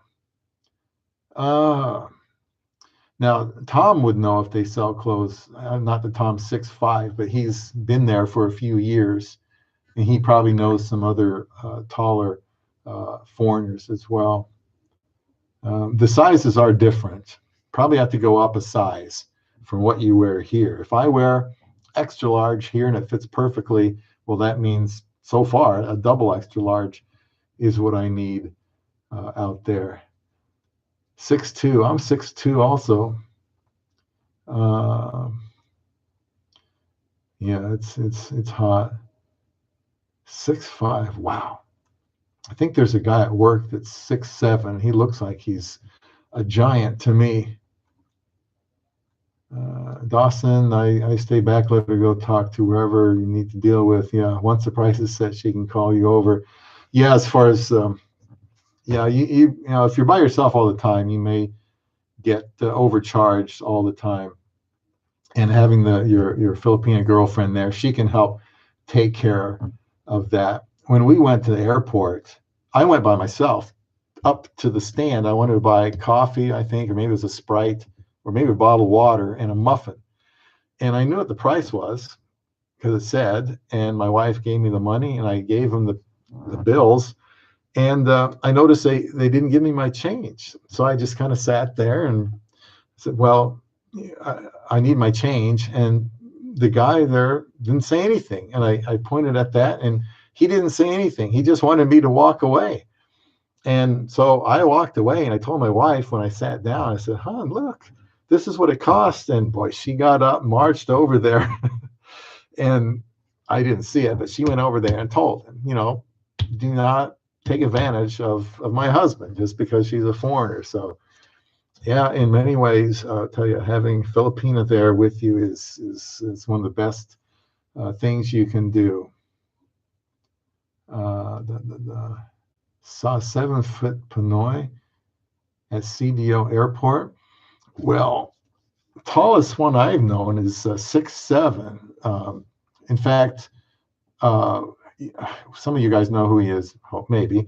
Kobe Paris was playing at Creighton in Omaha a couple years ago, and I actually talked to their athletic department guy, and I said, my wife's in the Philippines. Kobe's a big guy, big star from the Philippines, and my wife would like to meet him. And we actually were able to, and she had her picture taken with Kobe Paris. He was 6'7", and they take their basketball very seriously. 7-footer. I don't know, NBA potential maybe. Some of them are tall, but not usually. I definitely want to watch basketball. When I go to the Philippines, I have to become a Philippine Basketball Association fan and get to know the players, and hopefully find somebody to watch games with. Yeah, the tricycles. Well, if Michael John 14:6 says you're not going to be able to ride in the tricycles, he's probably right, because he's there right now. And I'm 6'2", and you know, I have a bad neck, but I have to bend my neck to get in there. And if they have that umbrella, which they probably do have something on top for the heat and the rain, you know, it could be hard to get in. So something to think about. Yeah, they're probably not designed for. But yeah, what would he do? I mean, and maybe he can't fit in some, but maybe he can and fit in others. I never thought about that, but it's a little bit tough for me at 6'2". Taxi has to be metered by law, so try to find someone that's got the meter going, so they don't just decide what they're going to charge you before you even leave. Budget for taxis, yeah, yeah. Hopefully your girlfriend will be there with you most of the time, so you won't get lost. I would be scared to death to be going around there by myself. We went to a mall there. We were in the grocery store, part of the mall, and I was off by myself. And my wife's brother said that, hey, those two guys over there have been eyeballing you. And I told the security guy, again, you know, you're a foreigner, you're conspicuous. It's just nice to have that Filipina around. Cheating, and this is a potential issue, long distance relationship. It's something that's easy to understand with such a big distance between you. If you're married and continuing the LDR without going through the immigration, or while going through the immigration process, you probably aren't worried too much about cheating. But if someone is concerned about their partner cheating on them because they're separated by so much distance, then they're probably interacting with the wrong woman. And, you know, but that's something, you know, what's going on. You have to be able to trust her because you're not there. That's one thing about an LDR. I think your trust has to be opened up just a little bit more than usual because you cannot be there all the time like you might want to. But it's more fun. It's more of an adventure to have to go thousands of miles away. You pay double fare to ride solo in the front. Interesting.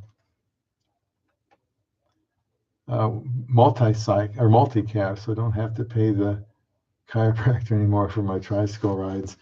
Well, yeah, my wife wants to have a car when we're there for good. I actually don't mind getting around in the jeepneys and stuff like that. Although if you got a bad neck, you can get a lot of rattling around, bouncing around there. Some of the roads are rough and they drive real fast. If you have a fear of traffic and crazy driving, you might have to shut your eyes a lot while you're driving. I've never seen an accident there, but the driving can be very, very hectic. Good, Adam. She will be with me most of the time. Meet me at the airport. Okay, that's great. Now, one little tip here, Manila Airport, it seems that the Wi-Fi is terrible. Still, when I went there, I tried to contact my now wife, and the Wi-Fi wasn't working. I didn't know how to contact her and let her know I was here. I didn't want her to think I stood her up. So somebody there suggested that I use my phone or get her Viber number from my phone, and they let me use their phone, Filipino, let me use their phone to call my wife and tell her, hey, hon, I'm here. Here I am. Where should I meet you? And then I'd go outside. It didn't work. Had to go to a sandwich shop to buy a sandwich just to use the Wi-Fi. It's the only place that worked. And finally, I did meet her. So just a warning, you might have trouble with the Wi-Fi in Manila if that's where you're going to go.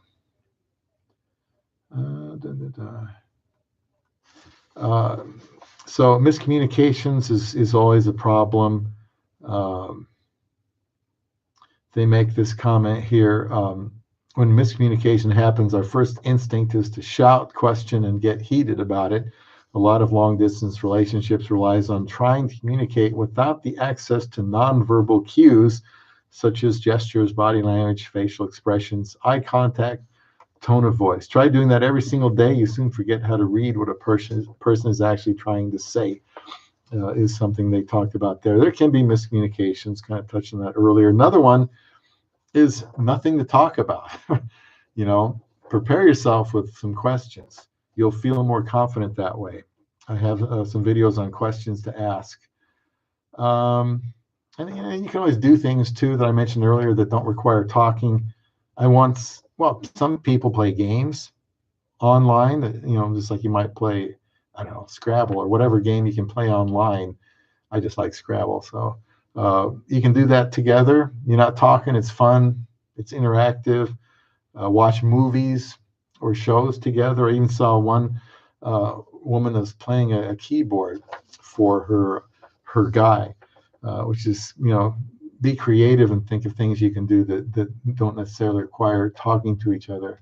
Yeah, Wi-Fi trouble as well in Manila. It's not just me. Asked a security guy to call her phone and paid him 100 pesos. And he was okay with that. So listen to Dawson here, Adam. Be prepared to have a little bit of trouble with the internet there. The Wi-Fi in the airport. Don't pass on the left. Usually is reason all is stopped. Don't pass on the left. I'm just glad you'll have her there. You won't get taken advantage of as often. My wife definitely wanted to meet me there. I think she knew more about what could happen than I did. Too busy to talk could be a thing here for long distance relationship. I think they ought to ensure that they're not too busy to talk. This is just my opinion, but I believe engaging in a long distance relationship should be one's primary responsibility. You get to the point you're willing to go thousands of miles away to try to get to know somebody you're not going to spend a lot of time with in person, I think you need to be serious enough about it to somewhat make it a full-time job. Now, if you're not working, you're tired, you actually can. I'm working 6 days a week. I just probably lost a little bit of sleep, to stay up late to talk to her, um, and it was just necessary for us to do. And be aware of uh, you know, the you got this long immigration period that comes up. So I just think that factors into operating with a sense of urgency with a long distance relationship. Uh, has anyone here experienced finding time? A problem, too busy to talk? Things can come up, I know, that you weren't planning on, but basically, I think you just have to make it your top priority. And I thought it was a fun priority. The only way it was nerve-wracking was trying to sort out, which ones to narrow down my list with. Oh, many killed, passing on the left. Yeah. Oh, yeah. Internet overall is going to make your communication not what you're used to. That's for sure.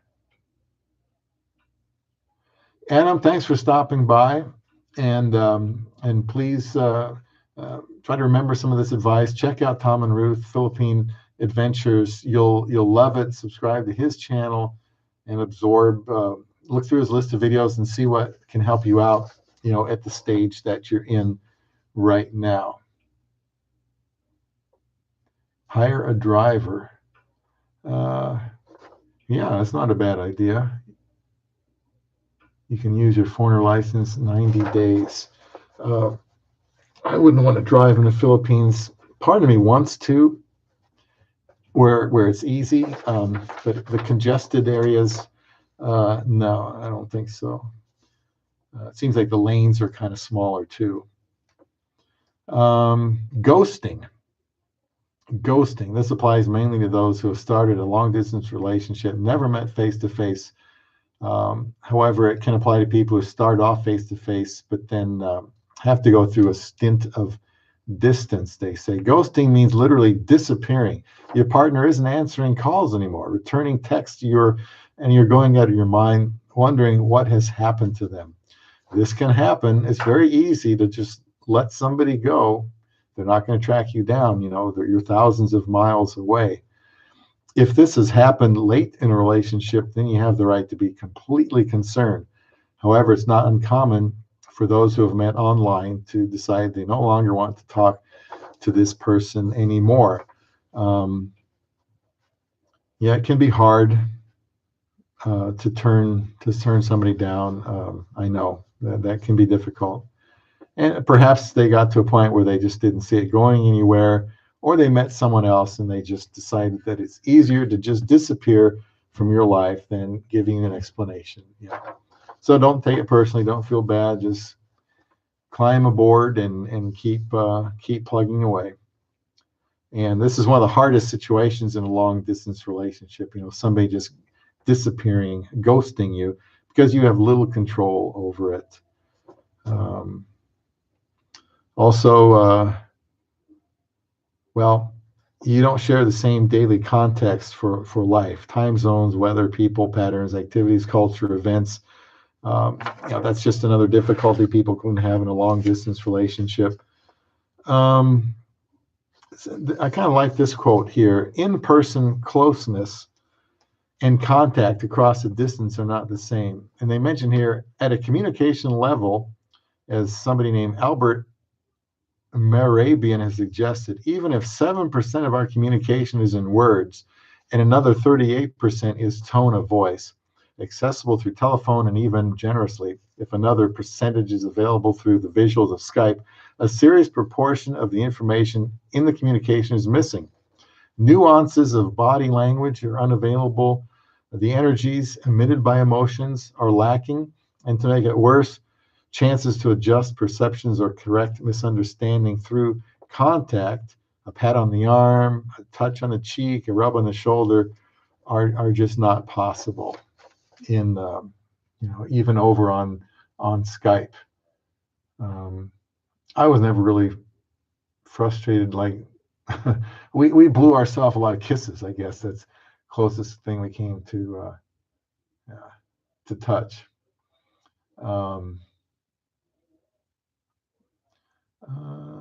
let's see here. Oh, hope you like rice.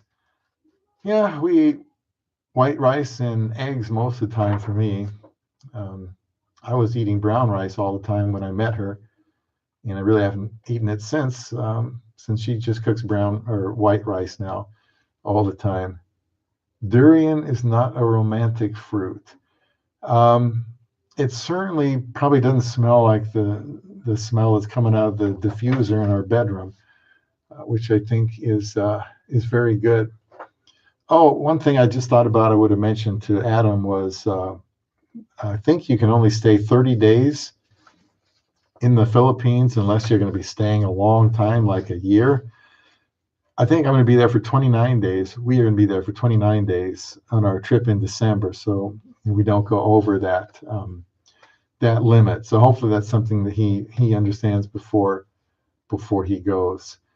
Yeah, I'm sure I've tried durian. I don't think I probably liked it. I'm very picky uh, with foods. Dawson, I always ask him to please don't just disappear. And if I am not for you, just let me know so I don't sit and wait for nothing. Yeah, again, honesty. But then you're doing the right thing, Dawson. You're the one taking the initiative and saying, if you ever come to this point, just let me know, please. Out of respect.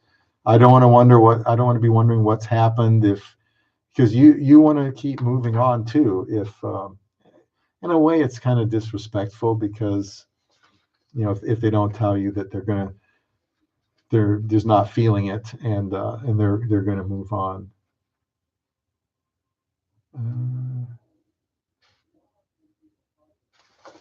Oh, toilet paper. Toilet paper seems to be in short supply some places. When you go to the Philippines, yeah, I know it sounds funny, but you're going to go to the Philippines the first time, bring toilet paper because nothing worse than going to a nice hotel or something and doing your business and then realizing there's no toilet paper. uh, I'm good at plugging up toilets too, so I don't know. Yeah, I'm probably on some most wanted lists in Asia, but toilet paper, bring your own toilet paper. When we left the first time, when I did anyway, to go to the Philippines, I saw a guy, an Asian man, had a suitcase full of nothing but toilet paper, nothing but toilet paper. You do need toilet paper, absolutely. You need toilet paper. And then one point here, the last point, geographical distance increases the complexity in creating a shared identity. I really like this point. It's the last one I'll have. Geographical distance increases the complexity in creating a shared identity, a we in the eyes of others. And here's my thoughts on that. And I hadn't thought about it, but I do agree with this. When in a long distance relationship, will you feel like you and your friend really are a couple? Because will it feel sincere or fake? Will it feel authentic to you? Because they're way over there. You'll know just how far away they are when you go to the Philippines. It's amazing how far away.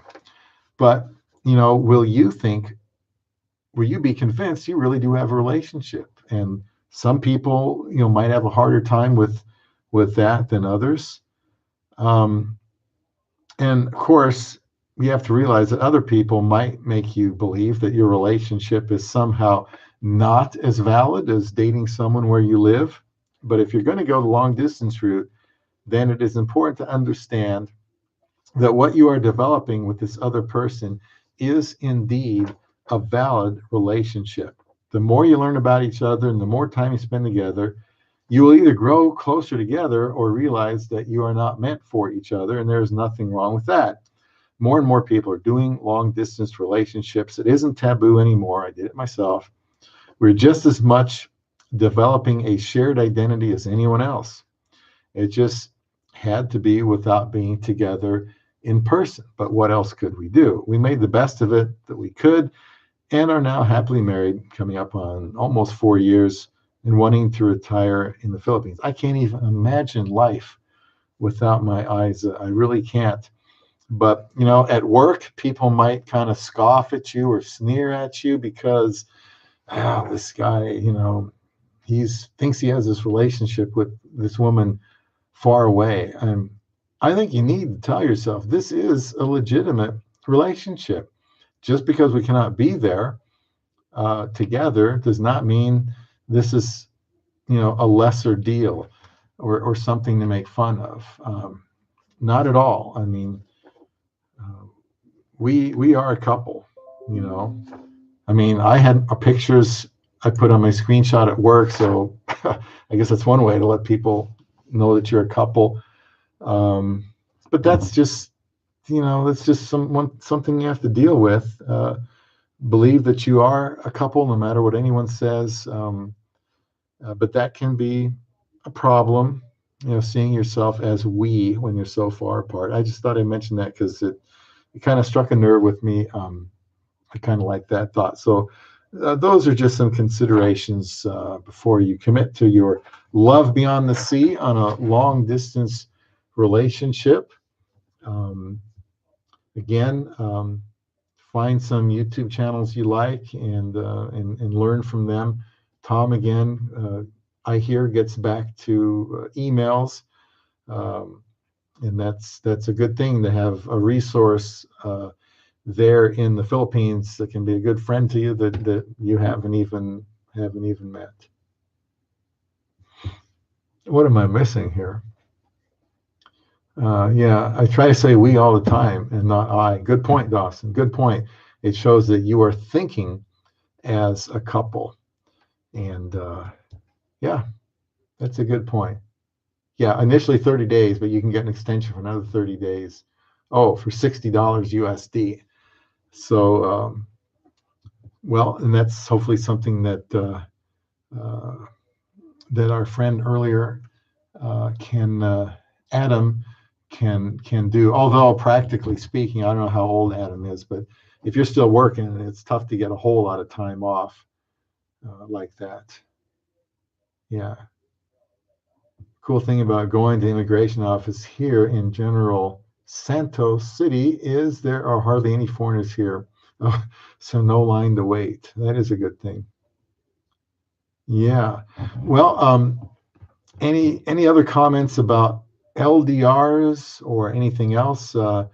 Let's see here. It's been about 2 hours. It's been enjoyable. It's always nice having some other people here. That's why we do live streams once in a while, just because it's interactive. And I appreciate you guys with your advice, and we want to help each other here. Because I know people that'll watch this have already gone through that LDR, and they're probably glad it's over. But yet it's a very exciting thing. I felt like Indiana Jones, going out there and weaving through the traffic, and we're going through the airports, and running through the airports and sitting in the planes and experiencing everything that's new. It's just a really exciting experience. Oh, Dawson posted a video on getting a driver's license. If anyone needs to know, Dawson Creek in the Philippines, you can click on his picture there, that icon, and I believe that takes you straight to the channel.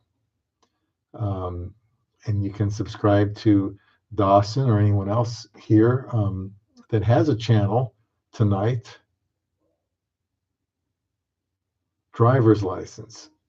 Oh, that's a tough deal because of the driving there. But yeah, getting a driver's license. Dawson, do you have to know how to drive? I honestly don't think you have to. I'm not kidding. If you're still here, Dawson, let me know, or anybody else. Do you need to prove that you can operate a motor vehicle before you go and apply for a driver's license? Nosebleed. Okay, that's what it is. When they can't understand you. Nosebleed. Yeah, or click on the three little dots on the other side of the name. Okay, yeah, over there. I don't want to mess this up by clicking on that. Yeah, please subscribe to anybody's channel here. If they have a channel, learn from them. And, you know, want to help each other because it can be a daunting experience. Oh, you have to know, really. I always hear you just apply for it. And then, I mean, you would think you would have to learn. But honestly, I've heard enough people say that you don't. But I trust you on that.